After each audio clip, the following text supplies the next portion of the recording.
Мен de esimde ошол kaldı. Gözürmemi. Men oyunca şu balamın da esimde ошол kaldı. Bu ne? Abdan misal.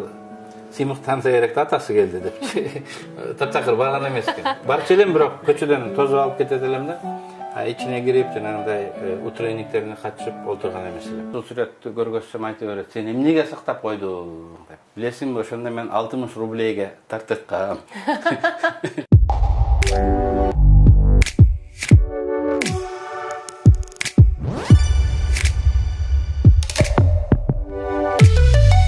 Биз жылдарды эстеп кала албайбыз. Бир гана учурларды эстеп кала алат экенбиз. Адам баласынын жашоосундагы болгон бактылуу көзөрмемдер, унутулгус сезимдер жана ошондой эле көпчүлүккө купуя каткан сырлар бир күн болбосо бир күн тарыхты барактагандай эле ачылып айтылат экен. Мыйзамсыз болсо дагы телефон менен барып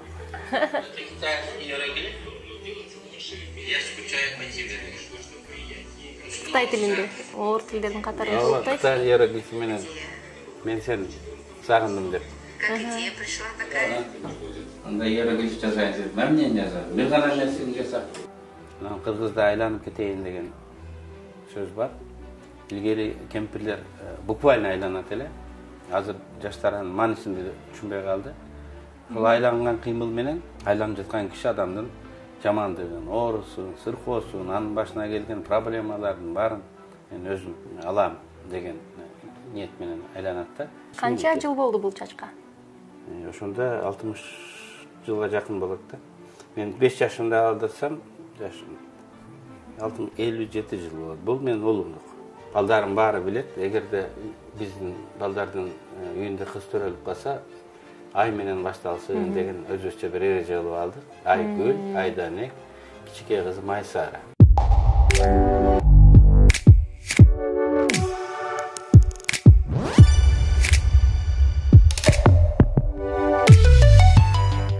Адамзатка жаратканыбыз канча жаш бербесин, эгерде биз карай турган болсок, артка кылчайып жеке жашообузду, жумушубузду аткарган көзөрмөм сымал эле өтүп кетет экен. Чыгармачылык инсандарда жана ошондой эле өзгөчө саясаттагы инсандарда көп сөз болуп турат. Көп сынга кабыл болушат. Бүгүнкү биздин көзөрмөм көрсөтүүбүздүн ардактуу коногу. Көбүңүздөр саясатта гана билсеңиздер, биз бүгүн жеке жашоосуна жана ошондой эле бала чагындагы көзөрмөмдерге, бактылуу көзөрмөмдерге, деги эле бүткүл жашоосуна кандай көзөрмөмдер эсинде калган жана ошондой эле кандай бүгүнкү күндөгү жаштардын жана ошондой эле болуп жаткан өзгөрүүлөргө ой пикирлерин укмакчыбыз. Абдан кызыктуу маек сиздерди күтүп турат. Андыктан биз менен бирге болуңуздар. Көзөрмөм реалити долбоору деп атасак дагы болот. Анткени бул жерде эч нерсе ойдон ойлоп табылбайт. Бардык болгон нерсе 100% реалдуу гана окуялар тууралуу маек болмокчу. Адамиси саясат тарыхында өзүнүн чоң орду бар. Сиз жөнүндө көп нерсе айтып берсем, азыр бир көрсөтүүбүз толуп калышы мүмкүн, эгерде айтып бере турган болсок, бирок өзүңүздүн оозуңуздан уккубуз келип атат. Өмүрбек Черкешовичтин жеке жашоосуна саякат болмокчу. Саламатсызбы? Саламатсызбы, кош келиптирсиз. Рахмат. Бүгүн мына ушундай эң сонун жылуу көзөрмөмдер менен төлүк жашоома калат. Анткени жеңем тозуп алды. Сизди болсо сырттан эле көрүп билип келгенбиз. Жеке инсан катары, ата катары, ага катары бир башкача. Менде бир ойлор, көзөрмөмдер азыр калып атат. Ошонун баардыгын келип чыгышына өзүңүздүн өмүр жашооңуздагы тарыхка кайрылсак, сиз төрөлгөн жылга, сиздин ата энеңизге, ысмыңызга.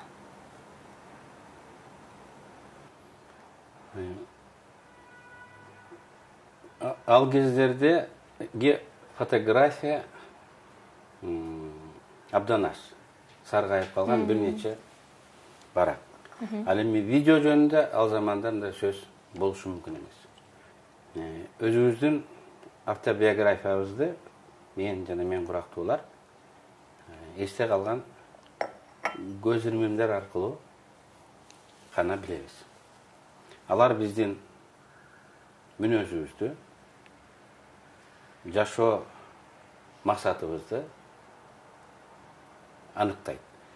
Мен қарапайым колхозшының үй бүлесінде 1958 жылы 22 декабрда төрөлгөм. Апамның аты Тилла, атамның аты Чиркеш. Мен атым Өмірбек. Қырғыздың жашоо философиясында ат берүүнүн дагы жол жобосу болгон. Ат бергенде ошол үй бүлө өзүнүн ой максатын, тилегин ошол атка камтыган. 50-нчи жылдары балдардын өлүмү абдан чоң болгон экен, менден мурун 3 бала токтобой өтүп кеткен экен. Өмүрү узун болсун деп мен атымды Өмүрбек коюшкан. Бул ошол убактын, ошол замандын проблемасы болгон. Мен кырактуу адамдарда Өмүрбек, Өмүрзак деген өмүр узак деген. Жаныбек, Турсун деген аттар абдан көп болгон. Кийинчерээк заман өзгөргөнгө жараша балдарыбыз илимдүү болсун деп Космосбек, Акылбек, Докторбек, Илимбек деген аттар пайда болду. Андан кийинчерээк балдарыбыз чоң администратор, бийлик өкүлү болсун деп Союзбек, Советбек, Акимбек, Өкмөтбек окшогон аттар пайда болду да. Ал эми 90-жылы билесиңер баары эле Назарбаевди тай болсун деп Нурсултан, Ислам, Аскар деген аттар көбөйгөн. Мен дагы өзүбүздүн үй бүлөлүк философиябыз бар.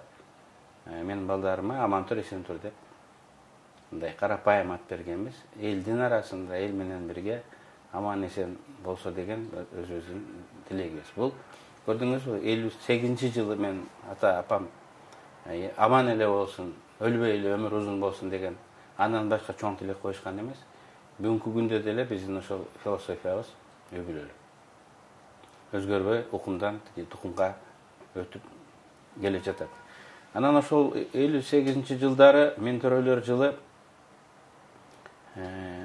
атам айтышкан экен да, Чиркеш, сенин үйүң жаман жерде жайгашып калган. Башка жерге үй көчүп кетпесең, бул балдарың токтобойт деп. Анан атам шашылып 3 бөлмөлүү үй куруп, жер полу, эшик терезеси жок, бир комнатанын эшигине терезесине шалча менен жаап, анан шашылыш көчүп келген экен. Мен ошол үйдө төрөлгөм. Анан ушуга дагы бир окшош окуя эсимде келип атат. Былтыр апам Адена кызымды турмушка узатып атканда келген. Ошол келгенде жүрөгү сезгенби, кийин келемби да келбеймби деп биз үй куруп атабыз да көп жылдан бери. Ошо төшөктөрдү тигип, каптап алып келген экен. Анан эшиктери жок болсо дагы биз апамдын батасын алайлык деп ошол үйгө былтыр эшиги жок үйгө кирип алганбыз. Мен сизге азыр видеосун көргөзөм.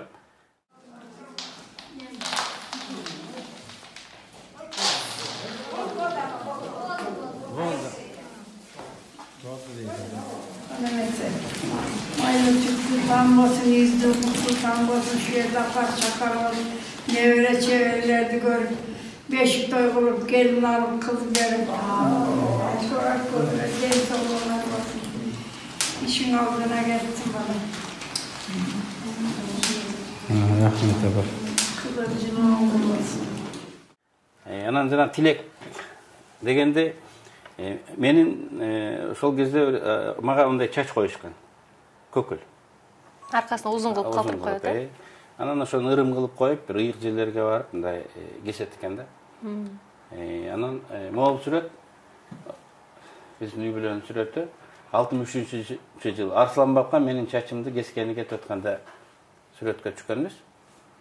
Ошол энемдин алдында отурган менми. Анан мен дагы апамдарды турап, чоң балама Амантурга мындай чач койгонбуз. Чачы бар. Анан кийин мына Арслан бабка алып барып, көрдүңүз, өзү баламдыкынан кестирип келгенбиз. Мына ошол мен айткан жанагы сүрөт. Эмеге баргандагы 63-жылы. Мына ал жерде ошол чач бар, 2 чач бар. Ошо көрүп атам. Бирөөсү меники. Бул сарысы меники. Мен өзү сары бала болгом. Кийин карайт. Бул сары чач. Канча жыл болду бул чачка? Ошондо 60 жылга жакын болот да. Мен 5 жашымда алдырсам, жашым 57 жыл болот. Бул менин уулумдук. Уулуңуз канча жашта азыр? Азыр 23-тө. 60 жыл мурунку мынакей чач өрүү менен азыр 20 жыл мурунку чач өрүүнүн мынакей кандай сонун Анан сакталганын көрүп атабыз. сактап апам сактап койгон экен. Анан биз дагы уулубуздукун кошуп сактап койдук. Ушундай ырымдар бар да, балдарга жакшы тилек максат каалап, анан ошол чачты коюшчу экен. Ата эненин балага болгон мээримин мына ушундай нерседен дагы көрсөк болот экен. Айта кетсеңиз, тарыхчасы боюнча бул сиздердин уруңуздардан чыкканбы же жерденби? Мен биринчи жолу көрүп атамын. Балким көрүүчүлөрдүн көбү дагы биринчи жолу көрүп атса керек. Мен ушинтип чачты сактап коерун билгенде, билбейм, балким кыздардыкында сакталса болотпу, апаман сурайт элем деген нерсени айткым келип атат да. Көп жерлерде болса керек, бизде түштүктө ушундай ырым бар. Анан ырым демекчи, ата-энелер балдарын үчүн өлүмгө даярда. Алардын оорун колдон, жеңилин жерден алып, керек болсо тиги оорусун дагы, жамандыгын дагы өзүнө мындай алгысы келет. Мен бир абдан катуу эсте калган көз ирмем окуя. Анан апам былтыр декабрга жакын, декабрдын башында айылга шашып кетти да. Анан мен ушул жерде кел уулум бияка деп чакырып алып, могул жерге коюп, мен мындай тегеренди да. Анан кыргызда айланып кетейин деген сөз бар. Илгери кемпирлер буквально айланат эле. Азыр жаштар анын маанисин деле түшүнбөй калды. Ошол айланган кыймыл менен ошол айланып жаткан киши адамдын жамандыгын, оорусун, сыркоосун, анын башына келген проблемалардын баарын мен өзүм алам деген ниет менен айланат да. Анан апам так ушул жерден келип айланып кетти үйгө. Эми ошол бойдон кайра бул үйгө кайтып келбеди.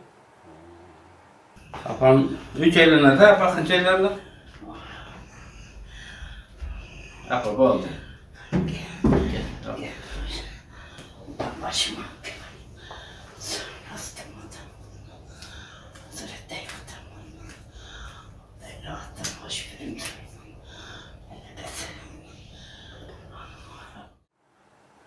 Мен буларды илмемдерде айтып атканым, бул бизге гана тиешелүү эмес, жалпы ата-энелерге тиешелүү, жалпы кыргызга тиешелүү каадалар, салттар. Алар биздин элдин философиясынын негизин түзөт. Жөнөкөй көрүнгөнү менен, өтө маанилүү эмес көрүнгөнү менен, турмушубузда бир көз ирмем эпизод катары көрүнгөнү менен, алар биздин жашообуздун маңызын түзөт. Биз кимдир бирөөлөр үчүн жашайбыз, кимдир бирөөлөргө өмүрүбүздү бергенге даярбыз. Ооба. Жанагы балекетиңди алайын, алдыңан кетейин, айланайын деген сөздөрүн бар эле. Садагаң болоюн. Алдыңа кетейин деген бул баягы балам менден биринчи өтүп кетпесин деген сөз. Бактылуу көз ирмемдерге эгерде көз чаптыра турган болсок, эң өзгөчө бир жолугушуу жеңем менен же таанышуу дагы көз ирмемби, толкундануу сиздеги сезимдер. Такыр эле саясаттан мынакей тышкары азыр маектешип атабыз, бирок мындай интервью бербесеңиз керек эле буга чейин. Мен Айгүл менен 90-жылдын аягында Москвадан таанышып калгам.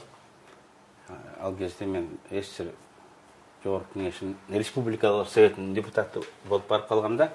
Ана Айгүл Украинада Хмельницкийде окуп жүргөн экен. Ана ошондо таанышып калып, Арбатта Азыр дагы бар. Басып жүрүп, ошол сүрөттү köçöde hudожниктер tartırtkan. Anan tartırtıp oşol boydan anan al кезде soцсеть жок, телефон жок, жоготкон адамыңды мындай таппайсың да. Ошентөрүн 4 жылдай мындай байланыш үзүлүп калды. Анан мен ушул сүрөттү сактап койгон экем, анан кийин 4 жылдан кийин Айгүл менен тааныштык. Анан таанышып кайрадан мамилебиз уланып, анан үйлөндүк. Анан ушул сүрөттү көргөзсөм айта берет, сен эмнеге сактап койдуң деп. Анан эмнеге сактап койдуң деп айтат. Анан албетте кыздар эмне окугусу келгени баарыбызга белгилүү. Анан мен тамашалап билесиңби, ошондо мен 60 рублейге тартырткам. Өзүнө жерген жалко болду деп тамашалап коем да.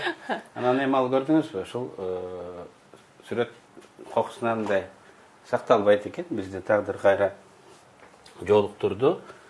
Анан эң эсте калган жолугушуу свидание көзүрмө. Ушул мен түрмөдө жатканда айына бир жолу Айгүл свиданияга келет эле, 3 күн айына. Ошол күндү мен календарым бар эле, календарымды мындай күндү санап, кружок кылып мындай бүтөт элем.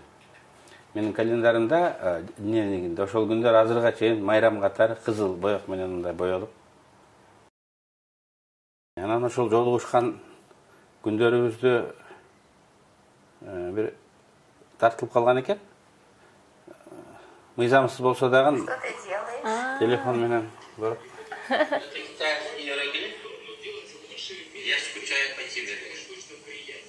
Кытай тилинде, Кытай иероглифтери окшойт, Кытайча. Ошол жерден үйрөндүңүзбү же кандай? Бул эң оор тилдердин катарында болуп атпайбы? Кытай иероглифи менен мен сени сагындым деп. Как идея пришла такая? Анда иероглиф жазайын деп, мен эмне жазам? Бир гана нерсени жасап. Ар дайым ойломон нерсемди жазам. Ар дайым эмнени ойлойм? Ар дайым сени ойлойм. Как приятно слышать от любимого мужа. Акыркы штрих. Да, красиво. Эмирбек, скрытые таланты проявляются. А? Твое творчество вызывает лирический настрой. Все. Последний штрих. Я скучаю по тебе. Красиво звучит. Ты доволен?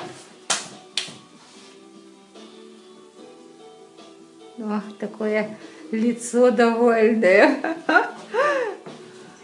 Бул ошол темир тор артындагы видео турбайбы, Үч айда бир же бир айда бир жолугушуу болуп аттыбы? Айына бир жолу 3 күн. Айына бир жолу 3 күн. Көз ирмем демекчи кайра эле ушул нерсеге кайтып келгим келип атат. Адам төрүлгөндөн баштап баягы сырткы келбети өзгөрөт экен да, аябай. Келбети, ошол пайда болгон буручтар, чачыбыздын өңүнүн түсү өзгөргөнү, баардыгы өзгөрүп келип, бирок карек өзгөрбөйт экен да адамда. Мына ошол сүрөттү эжекебиздин карап аткан бир карегин көрүп атабыз. Азыр эжебиздин көзүн көргөндө ошол эле каректи көрөсүзбү? Эч өзгөрүүсүз. Ооба. Адамдын ушул көзү өзгөрбөйт, мен да кошумчалайм, голос өзгөрбөйт экен. Баары өзгөрөт. Анан көз адамдын ички дүйнөсүнүн көзгүсө дегенде ушул көзү түшүнгөн адамга, көрө билген адамга баарын айтып турат. Бактылуу көз ирмемдердин катарын мен билем, эң алгачкы тун наристеңиз төрөлгөндө унутулгус болуп калган болуш керек жан дүйнөңүздө. Ошол тууралуу бөлүшсөңүз. Кандай сезимдер орноду эле? Канча жашыңызда? Мен 36 жашымда үйлөнгөм. Кийинки жылы 37 жашка чыкканда ушул кызыбыз Айденек төрөлгөн. Абдан кубанганбыз. Ошо Айденекти эле мындай жетелеп. Ошол менен эле мындай паркта жүрөт элек. Азыр кызыбыз жакында турмушка чыкты. Anasın tartkanlar kızımız bizim isti kız, tüp kadası ki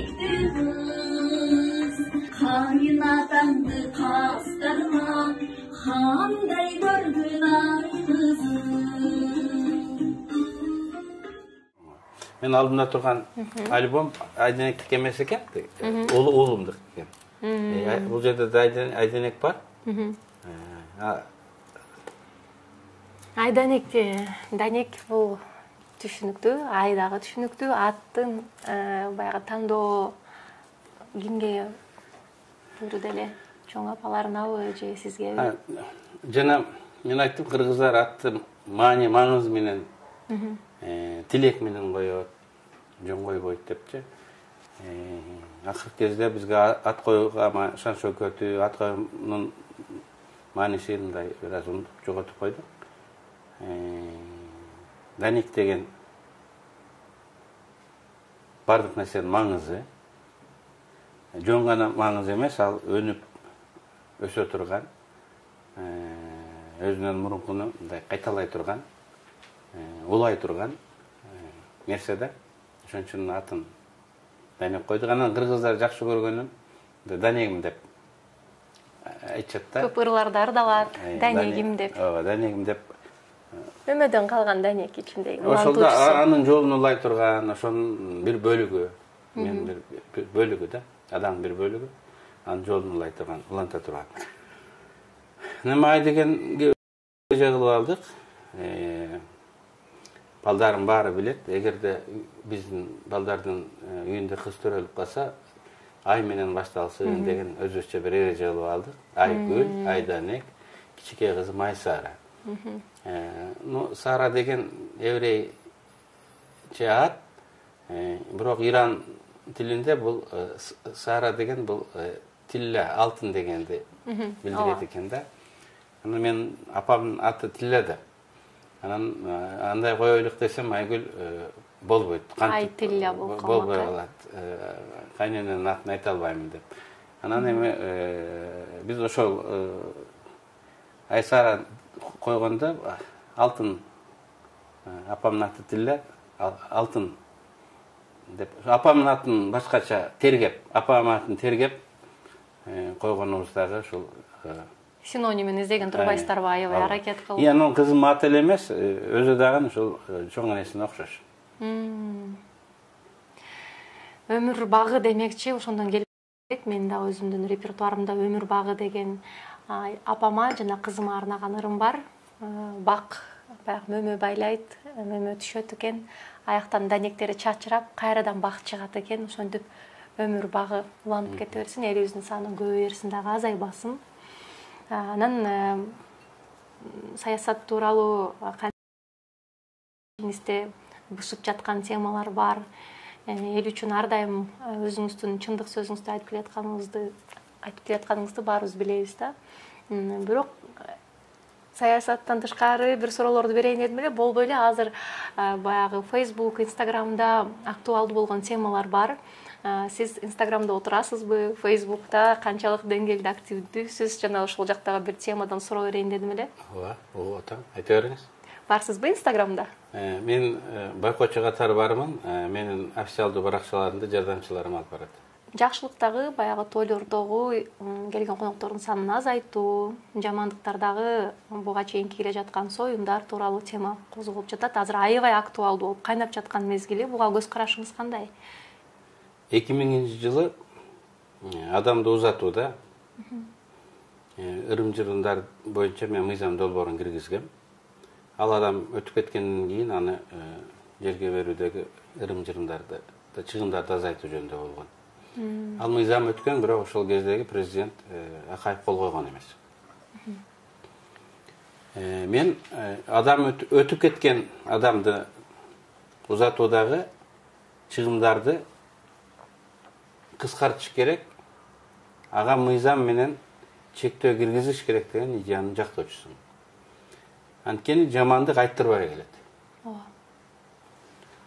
Франциянын кылмыш кодексинде адамдын айласыз абалынан пайдалангандык деген статья бар экен, 3 жылга чейин камайт экен.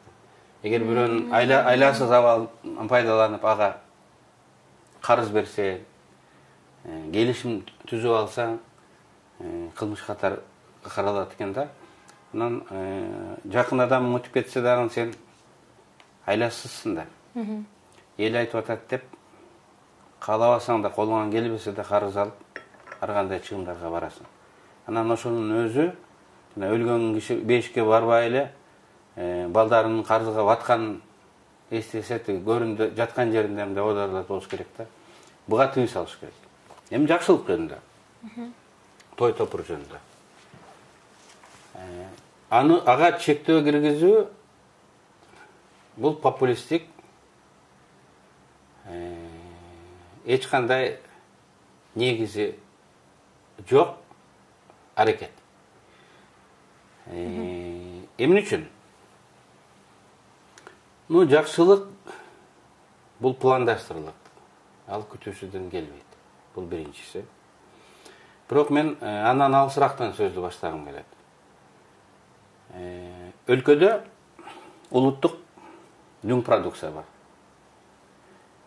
Улуттук дүң продукцияны байлар көп алат бөлүшкөндө, кедейлерге аз тиет. Бизде ушул бөлүнүү абдан чоң. Байлар кедейлерге караганда 20дан эсе ашык пайда табат. Бирок ошону биз кайрадан аралаштырып, чабыштырып, байдан алып кедейге беришибиз керек. Бул мен социалист катары менен ынанып ишенимим. Мамлекет ушул иш менен шугулданыш керек. Налог менен байдан алып кедейге берет. Бирок андан башка дагы адилеттүү бөлүштүрүүнүн жолдору бар экен. Бул өнүккөн кызмат көргөзүү сферасы, сфера услуг. Өнүккөн өлкөлөрдө ички дүң продукциянын бир 70-80% сфера услугтан жаралат экен. Бул деген сөз, ошол тойдагы ошол кызмат сферасынын бир бөлүгүнө кирет. Бул деген сөз акча сыртка кетпестен кызмат көргөзгөн өлкөнүн ичиндеги адамдарга кайра бөлүнүп берилет деген. Туура. Мында по способности, по труду деген принцип ишке ашат. Мына мен тойду, дасторконду элестетип көрөйлүк. Борсогунан баштап, алмасынан баштап, этине чейин, казы картасына чейин баары жергиликтүү товар.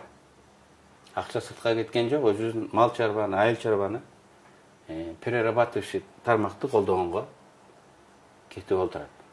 Ошол жакшылыктан, тойдон тараган акчага дыйканда, малчыда, официантта, ашпозчуда айлык алат. Илгери мен жаш кезде Бишкекте 17 ВИА, вокально-инструментальный ансамбль болгон экен. Бүгүн ал 1000ге жакын чыгармачыл топтор бар. Муну мамлекет кармабайт, муну эл кармап атат. Эл өзүнө эмне керек болсо, ошолорго акча төлөп берип отурат. Бишкекте 1000ге жакын кафе, ресторан бар. Ошолордун айланасында бизде акындарыбыз, бул маданият да. Ооба. Акындарыбыз, тамада учурат. Акындарыбыз, сөз чеберлерибиз, тамадаларыбыз. Фото, видео тарткан студиялар. Бийчилерибиз, ырчыларыбыз, чоорчуларыбыз, улуттук да кооздогондо жана толгон токой, бул мультипликативдик эффект дегенде толгон токой адамдар ушул иштеп, талантына жараша, эмгегине жараша, жөндөмүнө жараша айлык алып отурат. Бул балким 10 000 деген, 100 000 деген жумуш орду. Анткени көйнөк тиккендер да бар. Базарда сатып алышат, тигичилерден сатып алат дегендей да. Анан ошондуктан бул сфера, биринчиден биздин улуттук када салтыбызды, жакшы жактарын, маданиятыбызды мамлекет эмес, эл өзү колдоп атат. Бул кыргыздын жамандыкта, жакшылыктагы кыргызчылык деген принциби страховой фонд катары чыгат. Мамлекеттик страховая система бар, социалдык коргоо системасы. Анан эзелден келип аткан кыргыздын өзүнүн социалдык коргоо, камсыздоо системасы бар экен. Булар кыргыздар бири-бирине жамандык, жакшылыкта жардам беришет. Тойдагы ошол камсыздандыруу социалдык коргоо системасынын бир бөлүгү экен. Анткени той негизинен өзүн өзү актайт. Туугандар, катышы барлар киреше да алып келет. Балким кээ бирлерге мындай, ооба, кээ бирлерге киреше алып келиши мүмкүн да. Биз бул жерден опсуз чыгым, ысырапкорчулук менен күрөшөбүз дейт да. Ысырапкорлук эгер ошол дастархан жиналып туруп, мусор ыргытылып кетсе, ысырапкорчулук болот. Бирок заманына жараша өзгөрүп, бүгүн профессор дагы, депутаттың дагы, министрдің дагы уялбай эле пакет операциясы бар. Акырындап контейнерге салып, өзү көтөргөндөн уялса акырын официантка машинага алып чыгып берчи, номери мындай деп айтып коюп, билмексем болуп чыгып кетет. Официантка калтырбай талап кетип атышпайбы? туура айттыңыз. Ошол жерде иштегендергечи. Анан ысырапкерчилик жөнүндө сөз болбошу мүмкүн. Албетте бул атаандашмай бар, карыз алып тоймай бар, эми ал туура эмес жактары. Мына мен Айгүл менен үйлөнгөндө биз той берген эмеспиз. Ысык көл гостиницасынын 7-чи этажында бир кафе бар эле. Ошол жерден барып музыка угуп, чай ичип, ошол менен үйлөнгөнүбүздү белгилегенбиз. Мен муну менен эмне айткым келет? Тоюңду, салтанатыңды кандай белгилөө сенин ишиң. Алыңа жараша, түшүнүүңө жараша өткөргөнгө мүмкүнчүлүк бар. Ресторанында түрү бар, залдында түрү бар, ырчылардын эле түрү бар. Бул жерде мисалы бай кедей деп уялбаш керек. Колуңан мүмкүнчүлүгүңө жараша 10 адам менен деле жакшынакай белгилеп койсоң бола берет. Мен ошондуктан тойду чектөө киргизбеш керек. Адамдар өзүнүн маданиятына, түшүнүгүнө жараша, башка туугандар менен карым-катнашына жараша каалагандай формада, каалагандай көлөмдө мындай өткөрө беришет. Бул биздин маданиятыбыздын, салтыбыздын бир бөлүгү.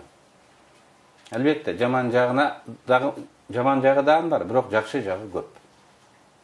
Жакшы жагы көп. Бул экинчиси, муну администрациялап көзөмөлдөш мүмкүн эмес. Бизде коңшу Өзбекстан менен Тажикстанда ушул аракеттер бар. Алар тоталитардык өлкө. Махалла башчысынан уруксат алып той берем деп, алар келип, комиссия келип, ошол тойду санап кетет экен. Бул өзүнчө коррупцияны Таза иштеш керек таларда. Пайда кылат. Өзүнчө коррупцияны пайда. Таптакыр кереги жок. Бул биздин улуттук экономикага салым кошкон тармак. Улуттук маданиятка салым кошкон тармак. Жаңы жумуш орундарына чыккан жаңы тармак. Эң негизгиси улуттук байлыкты адилеттүү эмгегине жана талантына жараша кайра бөлүштүргөн тармак. Эгерде бай күнүгө той берсе, ал акчаны күнүгө жана биз санаган карапайым адамдар эмгегине жараша алат да. Эгер биз ага той бергенге тыюу салып койсок, ал акчасын алып Дубайга учуп кетсе эмне кылабыз? Ал акчаны тешип чыгып атат да, анан бир жакка кетиш керек. Той өткөрбөй дедик, эмне кылды? Баарын жыйнады, досторун, туугандарын алып барып алып, Дубайга жоготуп келди. Же кошуна өлкөдө өткөрүп коет 500 адамга. Өлкөдө өткөрүп койду. Анан ошондуктан мен оюмча бул демилге туура эмес. Эгер мен укса, ушул депутаттар колдобош керек. Бирок депутат Ормоновдун сунушунун биринчи бөлүгү абдан актуалдуу. Бул кайгы капа болуп тургандагы, адам жакынын жоготуп узатып аткандагы чыгымдарды биз азайтышыбыз керек. Бул жерде чектөөлөрдү киргизсе болот. Бизде мурунку жок профессиялар пайда болду. Ооба. Ал адистердин өзүнүн чөйрөсү пайда болуп, конкуренция пайда болду. Сапаты көтөрүлүп атат. Ошондон улам жана кыргыз керемети деп азыр кыргыз фильмдер кайра чыга баштабады. Ошону тарта билген үн режиссеру, свет мастери, оператору, монтаж кылганы, ушунун баары ушул чөйрөдөн чыгып атат. Ошол чөйрөдөн акча таап иштеп кармалып турат. Анан ушулардын арасынан анан таланттар чыгат. Белгилүү бир ушул чөйрө болуп турбаса, таланттар чыкпайт да.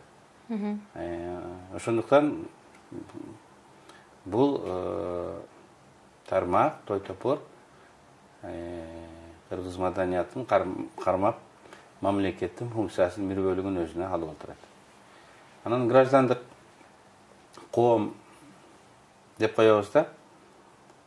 Биз граждандык коомду НПО, ЛГБТ деп түшүнүп эле жаман көрө беребиз да. Граждандык коом деген бул мамлекет эмес, эл өзүн өзү бакса, эл өз-өзүнө жардам берсе, эл өзүн өзү уюштурса, ошол институт граждандык институт болот. Ошондой коомду граждандык коом деп коебуз. Биздин жамандык, жакшылыгыбыз кыргызчылык деп аталган биздин салтыбыз, бул да өзүнчө граждандык коомдун бир чоң институту. Анткени мамлекетти аралаштырбастан биздин турмушубузду жөнгө салып, адамдардын ортосундагы мамилелерди жөнгө салып, регуляция кылып турат.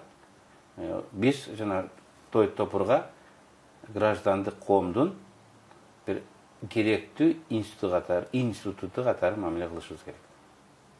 Жакшы жактыбызды дагы бир позитивдүү бир суроого өтө турган болсок, эгерде бир нерсени өзгөрткүң келсе дейт, биринчи өзүңөн башта деген жакшы сөз бар бизде.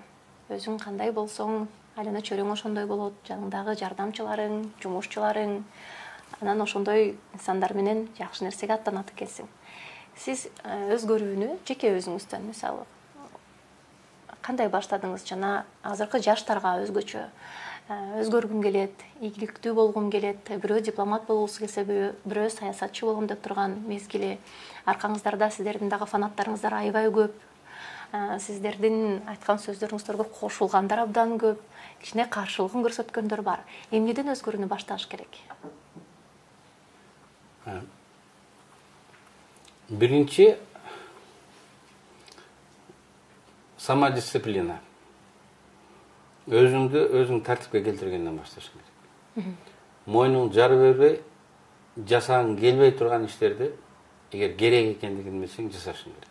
Ошол жалкоолугуңду жеңсең, өзүңдү ушундай тартипке сала алсаң, чоң ийгиликтерге жетесиң. Анан ошондон кийин бүгүнкү ишти эртеңкиге калтырба деп айтат эле. Өзгөчө жакшылыкты, жамандыкты унутуп калсаң деле боло берет. Өзгөчө жакшылыкты, колдон келип турган жакшылыкты жасап калыш керек экен. Эртең аны жасай турган адамың да жок болуп калат. Аттың кылып, өмүр бою арманда кала бересиң. Анан эң негизгиси патриот болуш керек. Патриот бул абстрактуу мекендешүү эмес, бул патриот жакын адамдарга болгон мамиле. Бул өзүңдүн туугандарыңа болгон мамиле. Андан кийин көчө, айыл, анан кийин мамлекет болот. Эгерде конкреттүү адамдарга жакшылык кыла албасаң, конкреттүү адамдар жүгүн көтөрө албасаң, мамлекет жөнүндө сүйлөбөй эле коюш керек. Дисциплинаны контролдош үчүн адамда бир өзүнүн жашоого болгон мындай эрежеси болуш керек. Айтарым, эгерде принцип болсо адамда, бир тепкичтер пайда болуп, ал тепкичтерди көздөй басып эреткенбиз, кетип эреткенбиз. Маанилүү маегиңизге терең ыраазычылык билдиребиз. Бул көзүрмемдер менин жеке жашоомдо дагы төөлүп калат. Ушундай жакшы көзүрмемдер менен азыр биз бул тарыхты камтыган сүрөттөргө баш баксак, жана ошондой эле мини слайд-шоуну сиздерге көрсөтүүбүздүн соңунда бир көрсөтүп кетсек, анда биз менен сүрөттөргө саякаттоого жүрүңүздөр.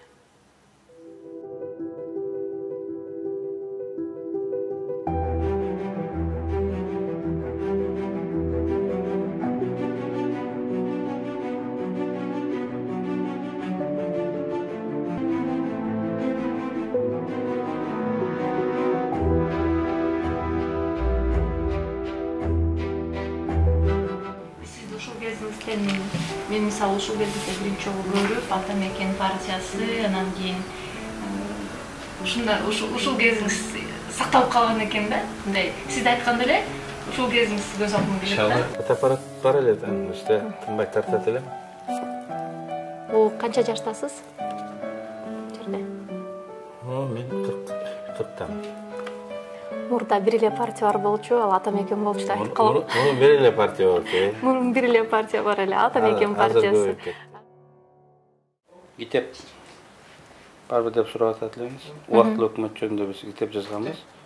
Сизге ийгилик каалап. Чоң рахмат.